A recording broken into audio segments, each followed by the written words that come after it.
আসসালামু আলাইকুম ও রহমতুল্লাহ। পৃথিবীর সকল প্রাণীর জবান থাকলেও মাছের জবান নাই কেন? আর মাছেরা পানিতেই কেন বসবাস করে? এক ব্যক্তি হযরত আলী রাদিয়াল্লাহু তাআলা আনহুকে এই প্রশ্নটি করেন। হযরত আলী রাদিয়াল্লাহু তাআলা আনহু বললেন, জেনে রাখো, আল্লাহ তাআলা মাছেদের মুখে জবান দিয়েছিলেন, তারা কথাও বলতে পারত এবং জমিনে চলাচল করতে পারত, কিন্তু আফসোস এই মাছ নিজের উপর জুলুম করেছে, যার ফলে আল্লাহ তাআলা তার থেকে কথা বলার ক্ষমতা কেড়ে নিয়েছেন এবং তারপরে জমিনে চলাচল করার ক্ষমতাও কেড়ে নিয়েছে। পরিপূর্ণ রূপে তাদেরকে শুধুমাত্র এক জলজ প্রাণীতে পরিণত করেছে। সেই ব্যক্তি জিজ্ঞাসা করলো, হে আলী, মাছেরা নিজের উপর কি জুলুম করেছে? হযরত আলী রাদিয়াল্লাহু তাআলা আনহু বলতে লাগলেন, যখন আল্লাহ তাআলা হযরত আদম আলাইহি ওয়াসাল্লামকে সৃষ্টি করার পর সমস্ত ফেরেশতাদেরকে নির্দেশ দিলেন যে তোমরা সকলে আদমকে সিজদা করো।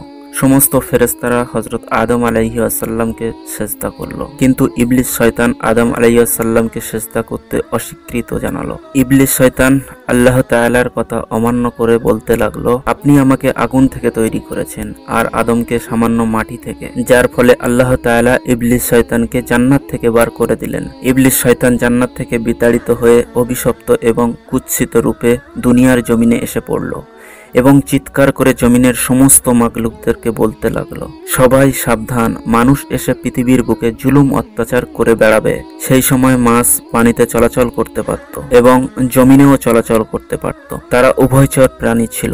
তখন মাছ কথা বলতে পারত।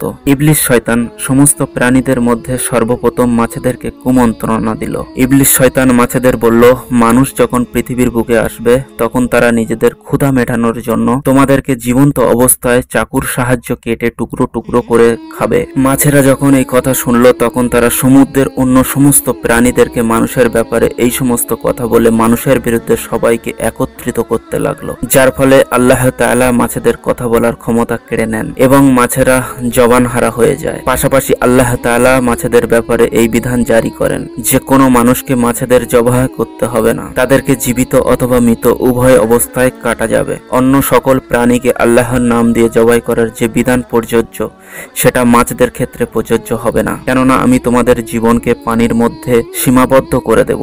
মাছেদের উদ্দেশ্য বলা হলো, তোমাদেরকে যখন পানি থেকে ওঠানো হবে তোমরা নিজেরা ছটফট করতে করতে মারা যাবে। এর ফলে যখন মাছকে পানি থেকে বের করা হয় এবং মাছের দেহের সমস্ত রক্ত এসে তার গলার মধ্যে থাকা একটি বিশেষ গ্রন্থিতে জমা হয়ে যায়, আর এই কারণে মাছকে খাওয়ার জন্য বিশেষ প্রক্রিয়ার জবাই করার বাধ্যকতা নাই, কেননা ইসলামে জবাই করার বিধান এই জন্য দেওয়া হয়েছে যাতে করে পশুর শরীরের রক্তের মধ্যে প্রবাহিত সমস্ত রক্ত মাংস থেকে আলাদা হয়ে বের হয়ে যায় এবং মাংসের গুণাগুণ অক্ষুণ্ণ থাকে, জীবন মুক্ত থাকে, স্বাস্থ্যকর থাকে, যেন এই খাবার কোনোভাবে আর হাইজেনিক না হয়, অর্থাৎ অস্বাস্থ্যকর না হয়। আর মাছের ক্ষেত্রে আল্লাহ তাআলার বিধান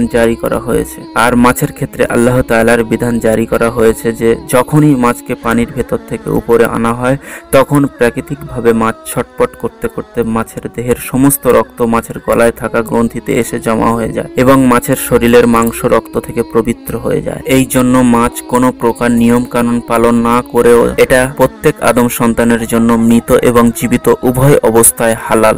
সুবহান আল্লাহ।